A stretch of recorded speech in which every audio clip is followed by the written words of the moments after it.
On the night when love was supposed to be celebrated, the music stopped. The lights dimmed, conversations froze, and every pair of eyes turned toward the grand ballroom doors as they slowly opened. Standing there wasn't a guest. It wasn't a mistake. It was justice. Walking in, wearing elegance like armor. This wasn't just a wedding.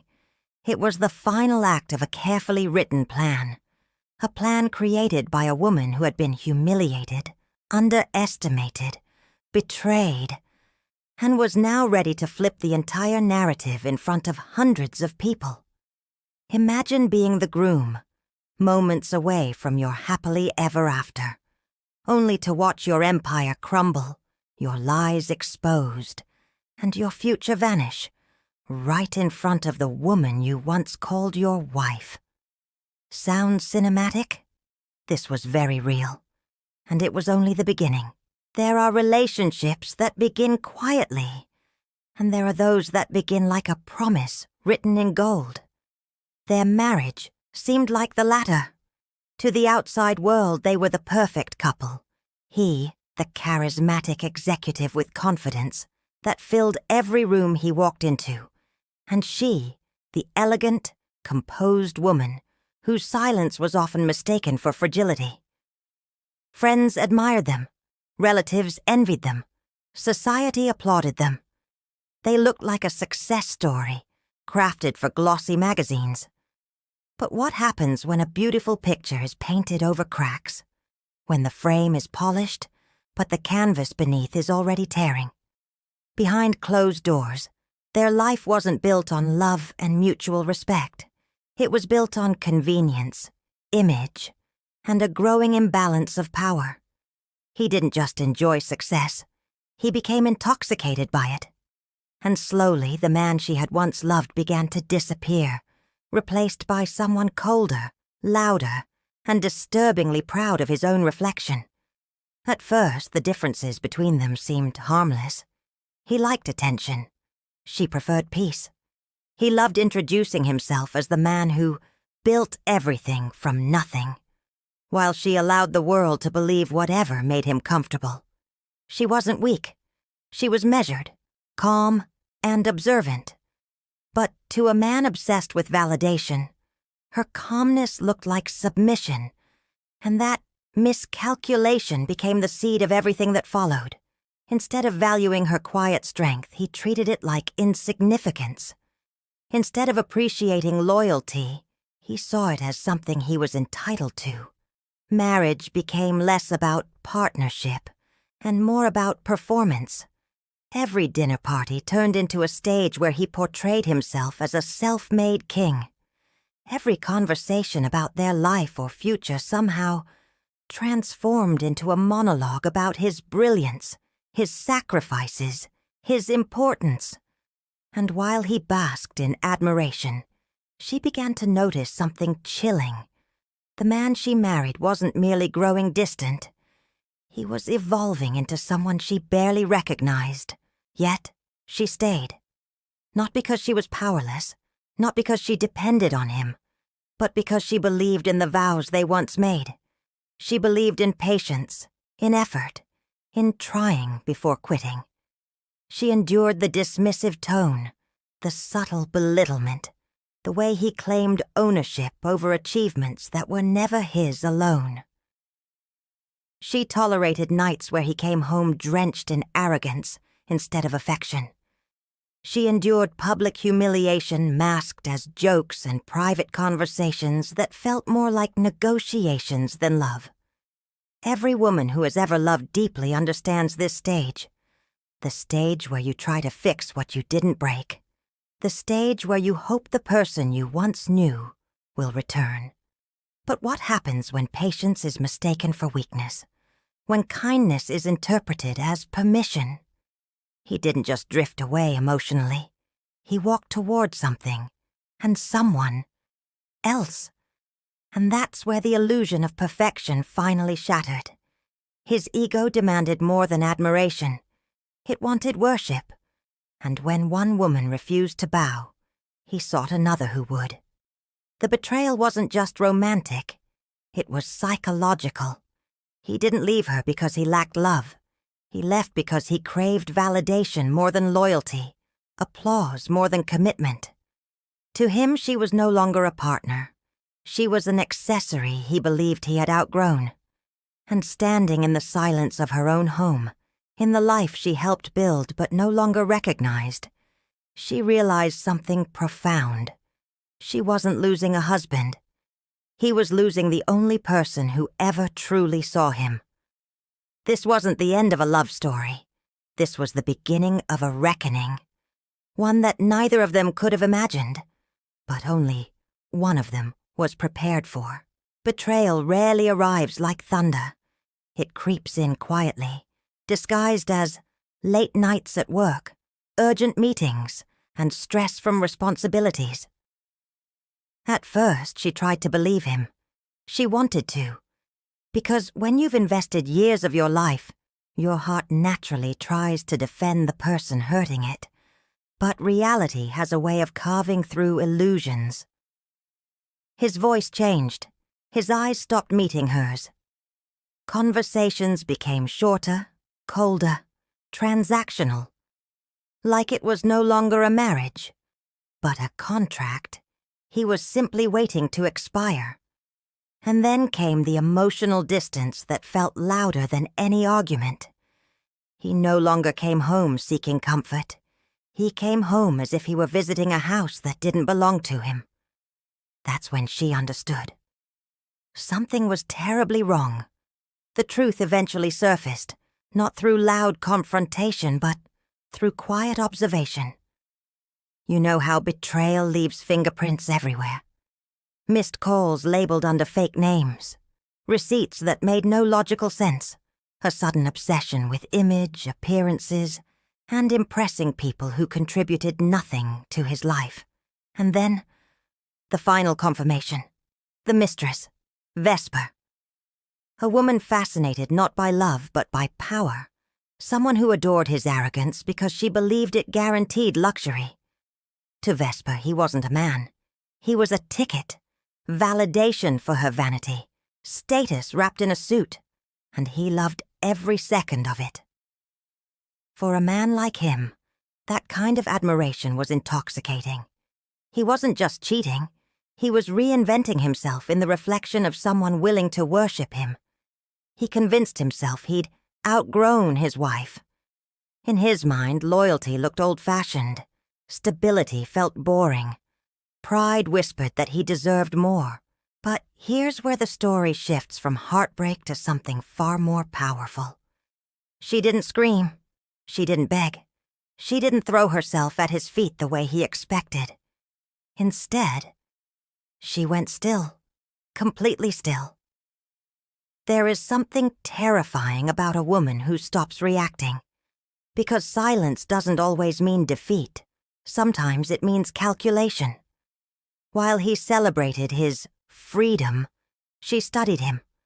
While he mocked her quietness, she was planning. He thought he'd broken her.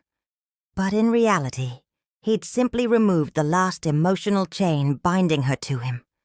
And beneath that calm exterior was a woman who still held something he had carelessly forgotten. Power. Real power. Financial power. Legal power. Structural power.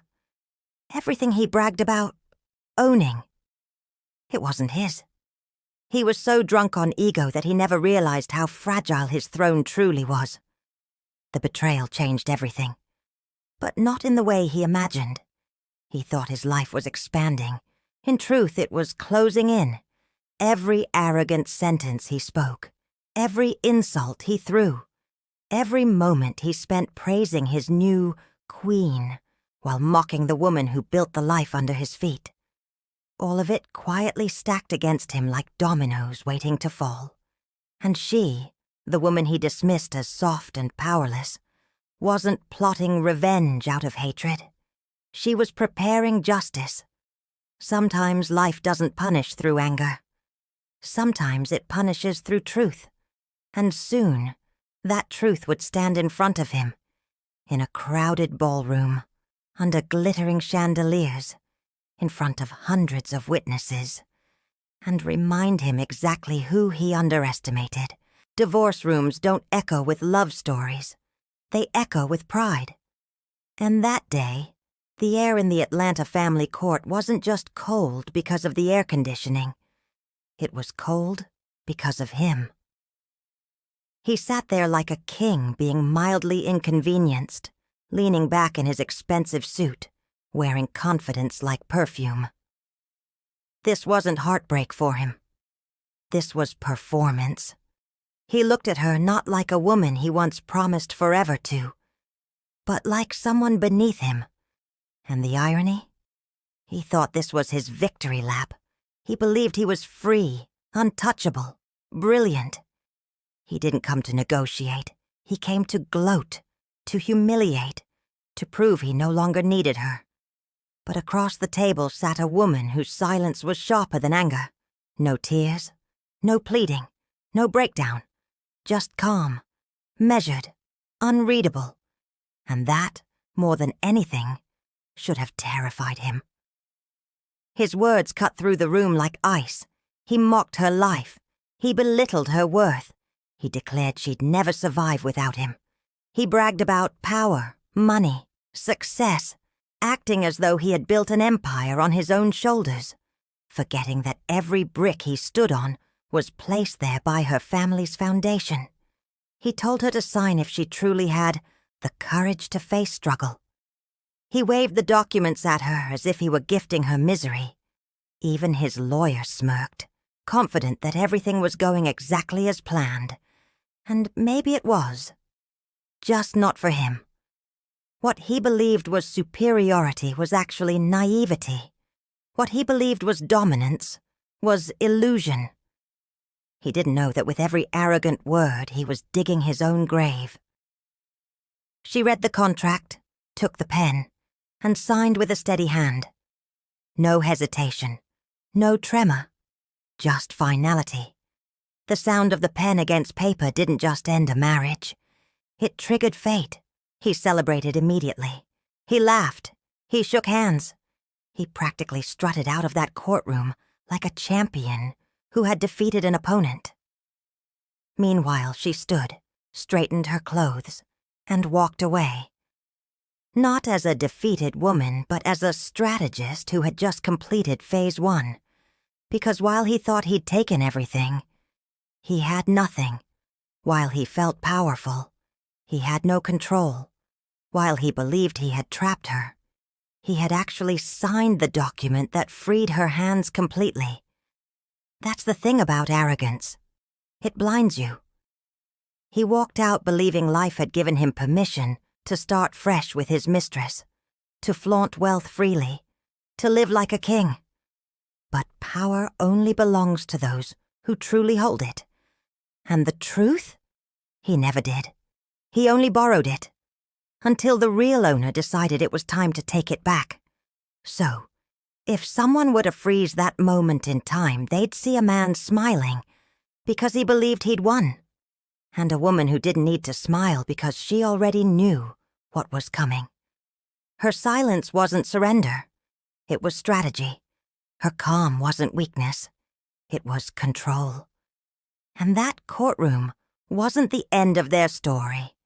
It was merely the stage where he unknowingly signed the first page of his own downfall. Sometimes justice doesn't come through anger. Sometimes it walks quietly, waits patiently, and strikes exactly when ego is loudest. And for him, the countdown had already begun. Freedom, he believed, meant excess.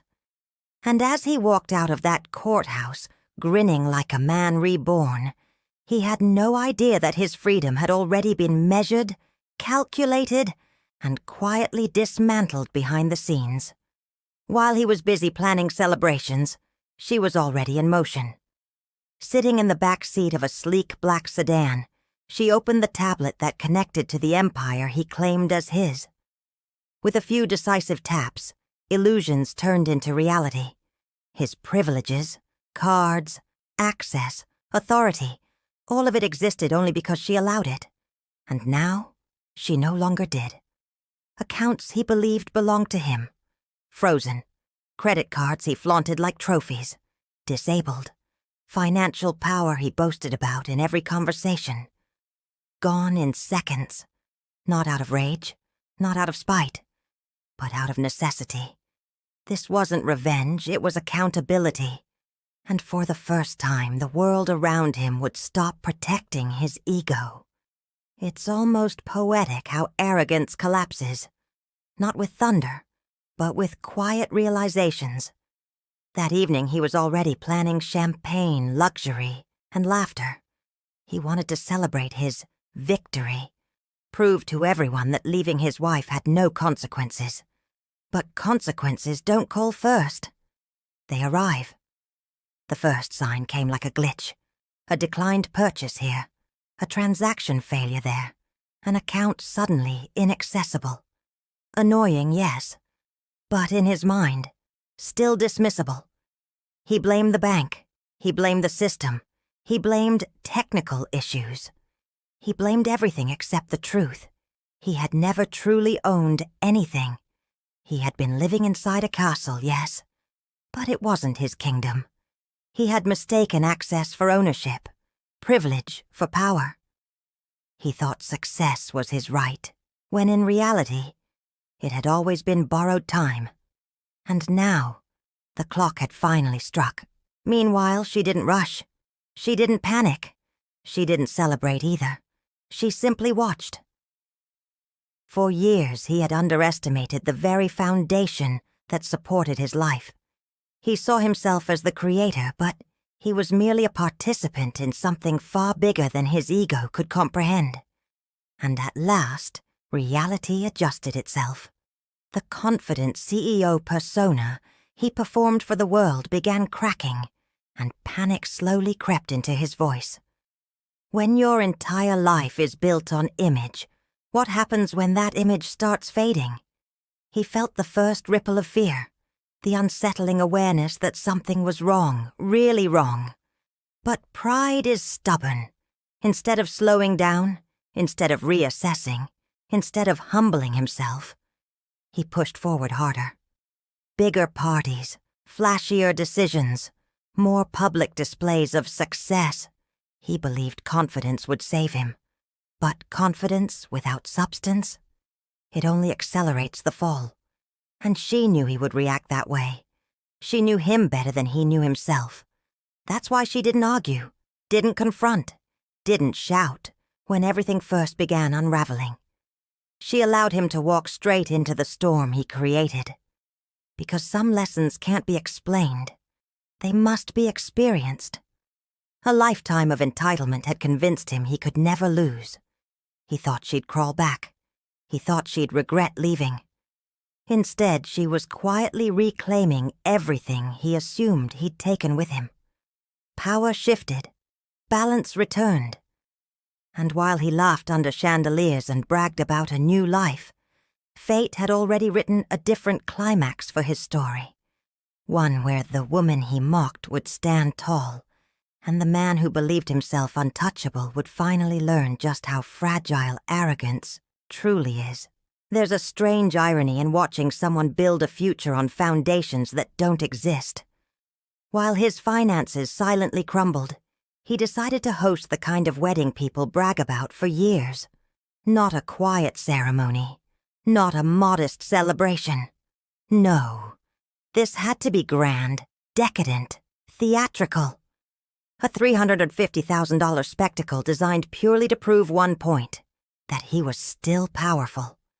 He walked into luxury hotels like a king returning to his castle, demanding the most expensive package, premium menus, imported decor, breathtaking chandeliers, and an atmosphere dripping in wealth. And beside him stood Vesper, glowing with triumph, convinced she was marrying into greatness. They didn't see reality. They saw fantasy, and they were intoxicated by it. In their minds, this wasn't a wedding. It was a declaration to the world that they had won, that he had moved on, that she, the ex-wife, was irrelevant now. But truth has patience, and it was waiting. Money flowed, or at least, it appeared to. Credit cards hit marble tables with confidence, checks signed with casual arrogance, requests approved without hesitation. Everything about him screamed certainty. The guests began receiving invitations dripping with gold print and promises of magnificence. The hotel staff treated them with indulgent smiles, unaware of the storm simmering just beyond his illusion. Vesper floated through boutiques, selecting designer gowns, lavish rings, towering heels. A queen rehearsing for her coronation. She wasn't in love with him. She was in love with what she believed he represented. Status, prestige, endless indulgence. And he loved that she saw him this way. It fed him. It validated every cruel decision he'd made. But validation isn't wealth. Ego isn't security. And beneath every confident signature, every arrogant laugh, every grand promise, there was a ticking clock counting down to the moment lies would stop pretending to be reality.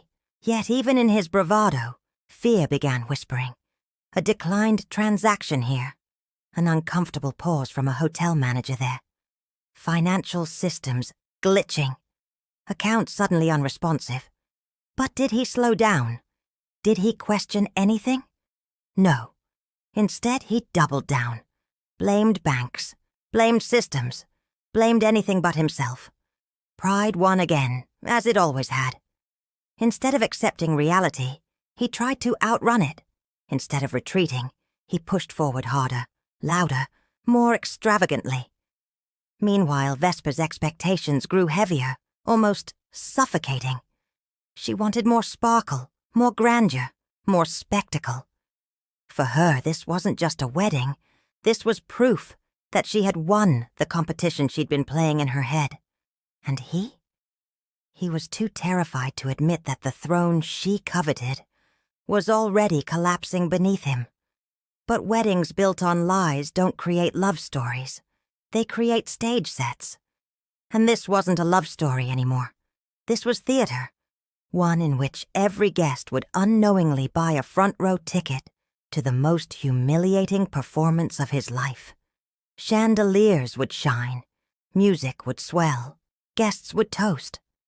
And beneath that glittering fantasy, reality would wait patiently for its cue. Because sooner or later, every man who lives off ego must meet truth, face to face. And when it finally steps into the room, it doesn't knock. It enters like destiny. And their grand celebration, instead of crowning them king and queen, would become the night his empire shattered. And the woman he discarded would walk in not as a memory, but as the most powerful presence in the room. Humiliation doesn't always arrive loudly. Sometimes it starts as a quiet inconvenience. The first declined payment happened in a luxury hotel office, surrounded by marble floors and soft lighting. He laughed it off. Surely a system glitch. The second decline came at a jewelry store, with staff pretending not to stare, while Vesper's smile slowly faded. By the third failure, something inside him tightened. That smooth confidence. It started cracking. His signature, once seen as power, suddenly meant nothing. His cards, a symbol of pride, became useless pieces of plastic. Each failed swipe didn't just block a purchase. It scratched at his ego, peeling away the illusion he'd wrapped himself in.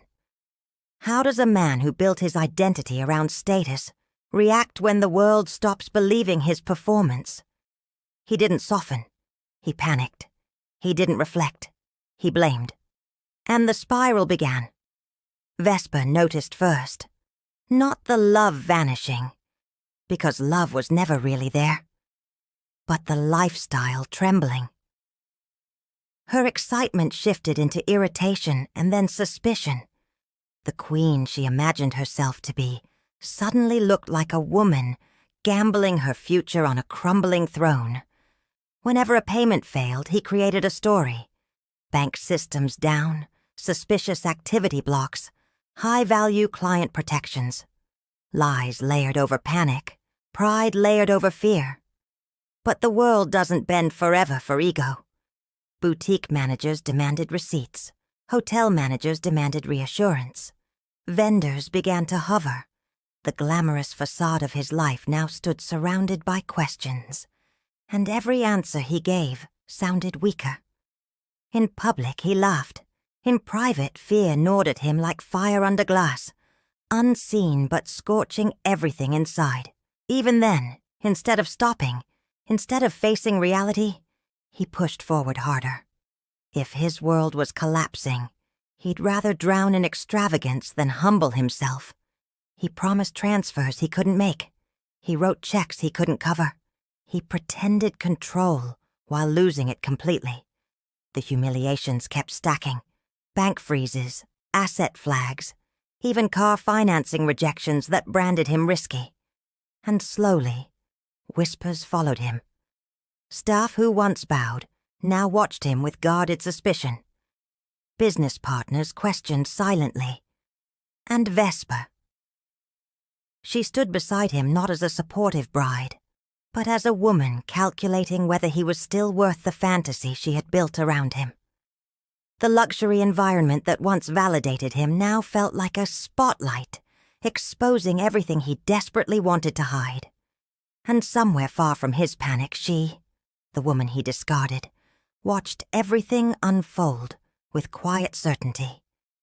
This wasn't vengeance fueled by bitterness. This was accountability finally catching up. The arrogance he wore like armor was now turning against him, piece by piece. And humiliation in luxury carries a unique sting. It doesn't just bruise pride, it destroys image. Soon the lavish wedding he believed would prove his greatness would instead expose his greatest lie. Every chandelier, every camera, every elegantly dressed witness would become part of the audience. For the moment reality finally crushed the persona he had spent years pretending to be. The stage was almost set, the spotlight was waiting, and his fall was only inches away. The wedding night arrived dressed in perfection. Crystal chandeliers glowed like captive stars. Musicians filled the air with elegance, and every guest wore admiration on their faces.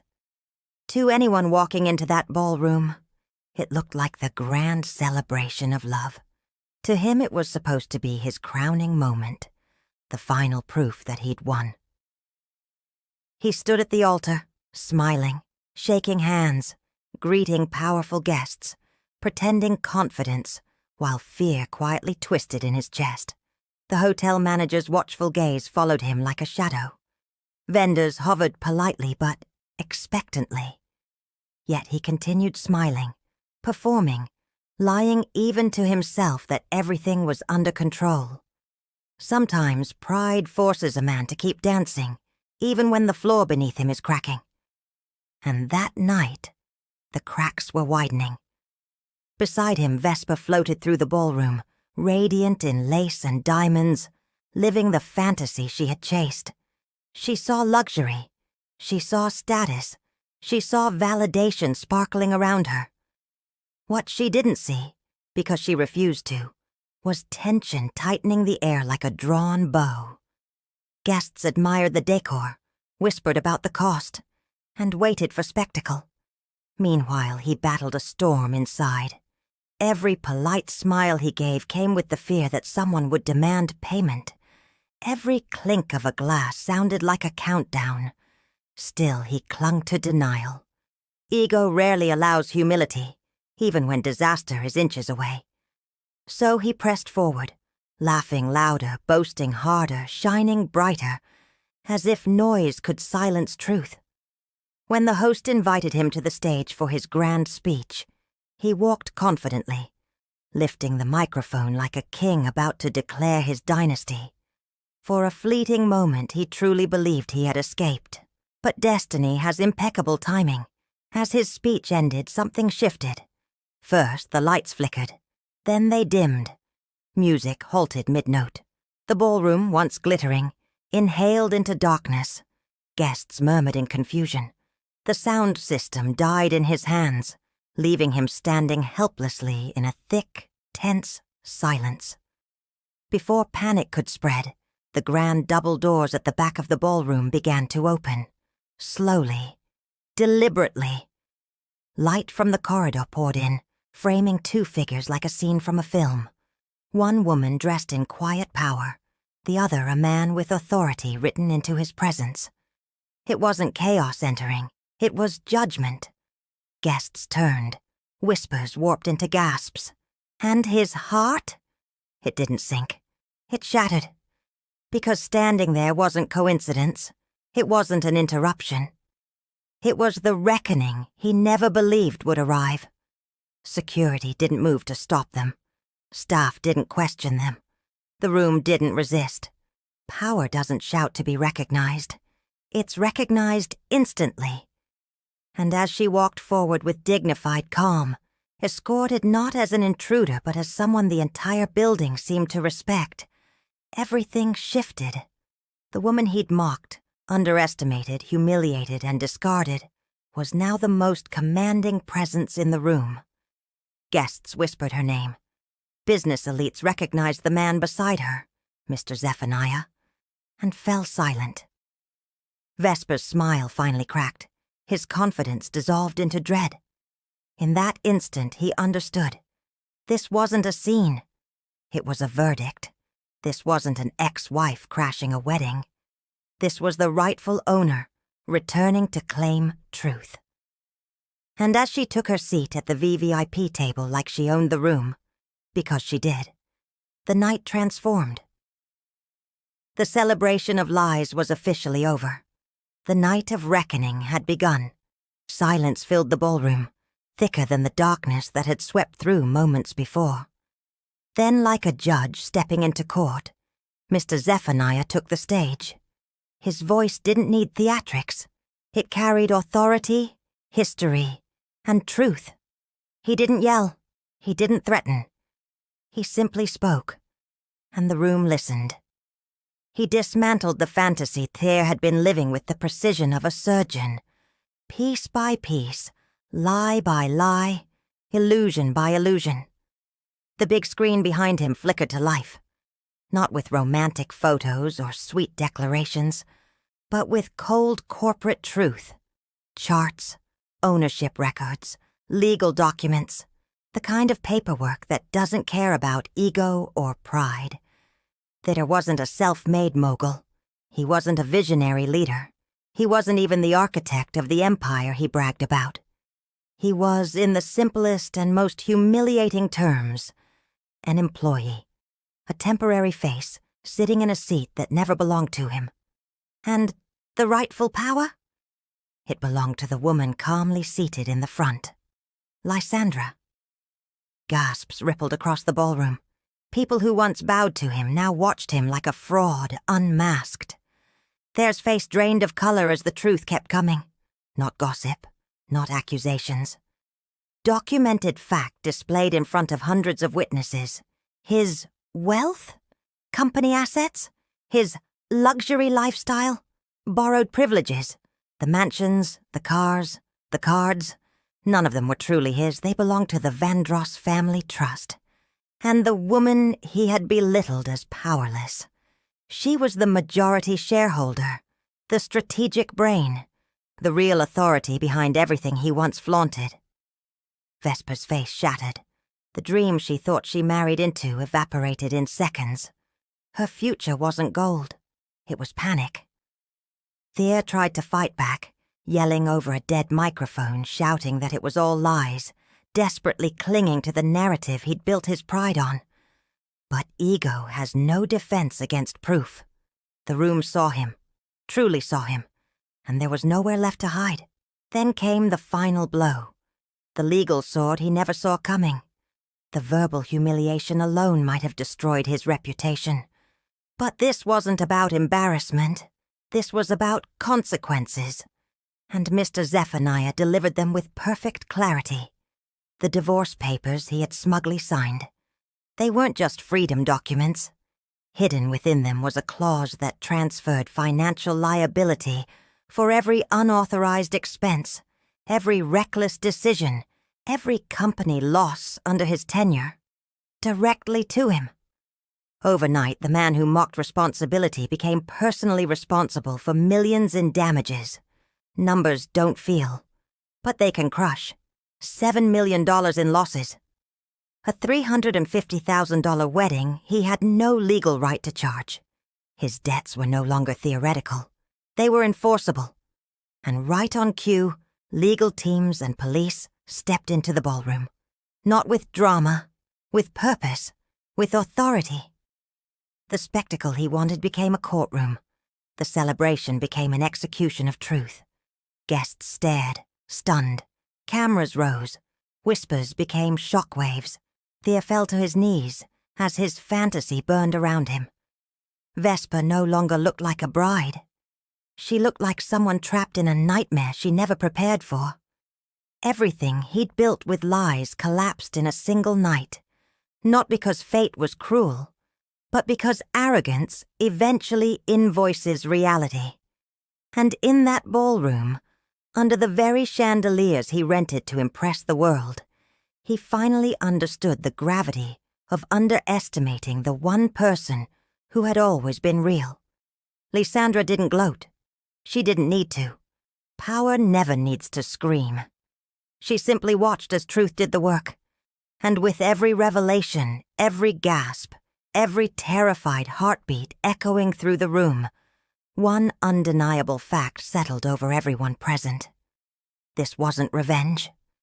This was justice finally removing its mask and looking ego directly in the eye. In a single breath, the man who once strutted through life like royalty now stood trembling in front of hundreds of witnesses. Pride had always been his armor, but tonight it shattered. Loudly, publicly, irreversibly. As officers stepped closer, reading charges he could barely process, his legs weakened. Reality didn't just confront him, it suffocated him. The chandeliers above still sparkled, the decor still glowed, the music equipment still stood in silence, like frozen witnesses. But everything he had tried to prove crumbled beneath the weight of truth. That confident groom was gone. What remained was a desperate man, begging for air inside the ruins of his illusion. The applause he craved was replaced with whispers. Admiring glances turned into shocked stares. His name, once spoken with respect, now floated through the room like a cautionary tale. And for the first time in his life, he wasn't the center of admiration. He was the center of disgrace.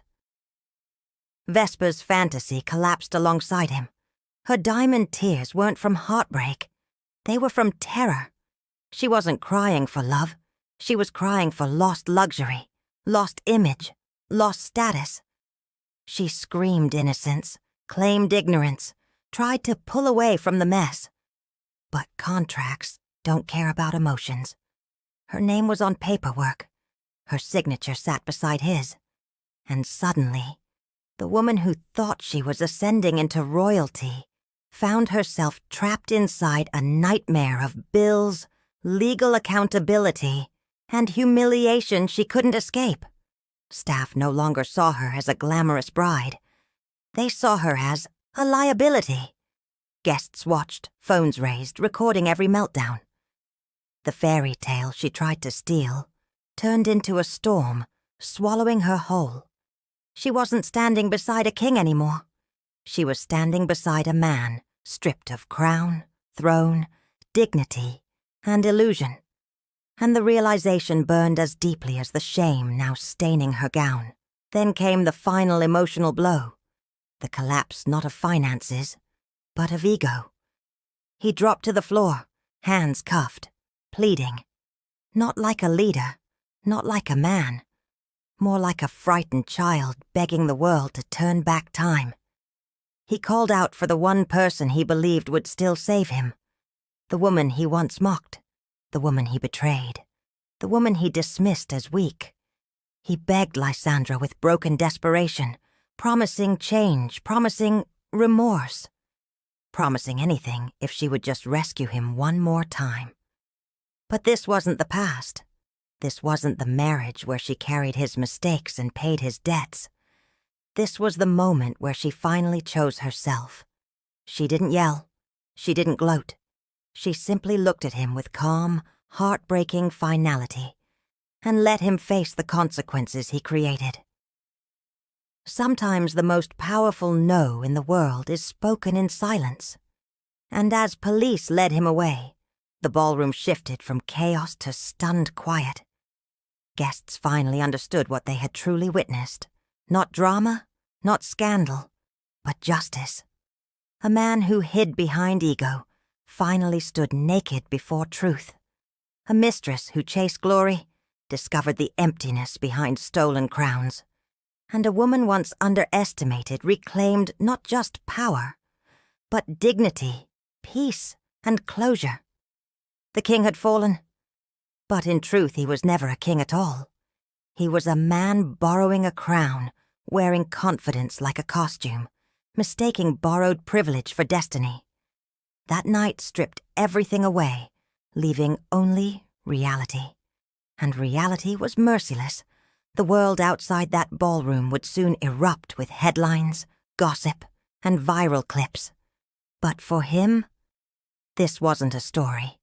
It was the beginning of a life rebuilt from the rubble of arrogance, a collapse he created, a fall he earned, and a lesson the world would never forget. As dawn crept over the city, the chaos of the previous night echoed only in memories, headlines, and the lives forever altered by it. The ballroom had returned to silence, the chandeliers now simply lights instead of witnesses. But somewhere else, in a quiet estate far removed from the noise, sat a woman who wasn't celebrating. She was breathing, deeply, freely. For the first time in years, she no longer carried the burden of his ego, his lies, his recklessness. Ironically, the woman once accused of being nothing without him now stood as the only person who had never needed him at all. While the world replayed the spectacle of his downfall, she didn't. She wasn't obsessed with revenge.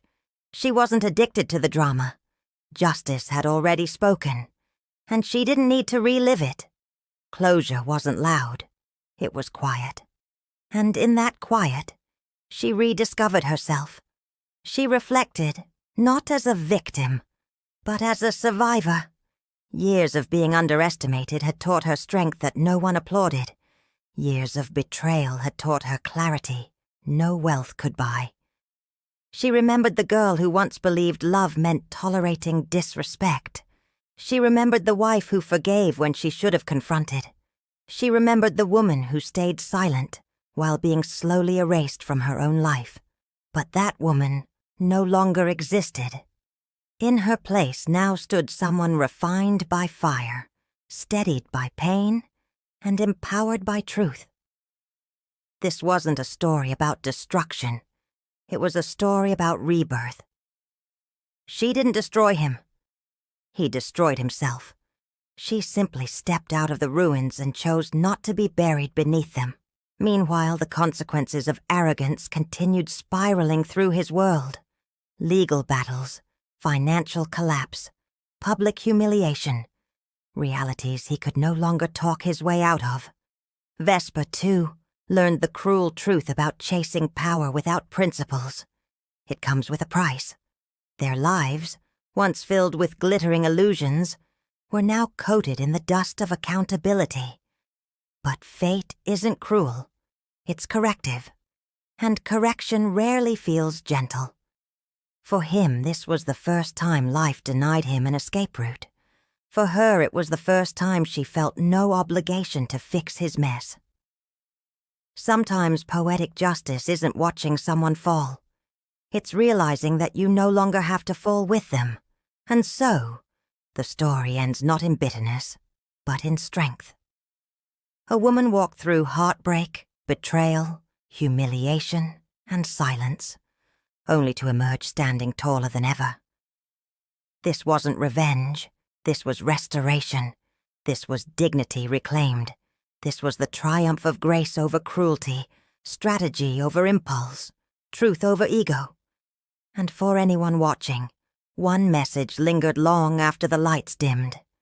Never underestimate a calm woman. Never mistake silence for weakness. Never assume loyalty means dependence. Because when a woman finally remembers her worth, she doesn't just walk away. She rebuilds the world she was once forced to survive in. And that is the most powerful justice of all.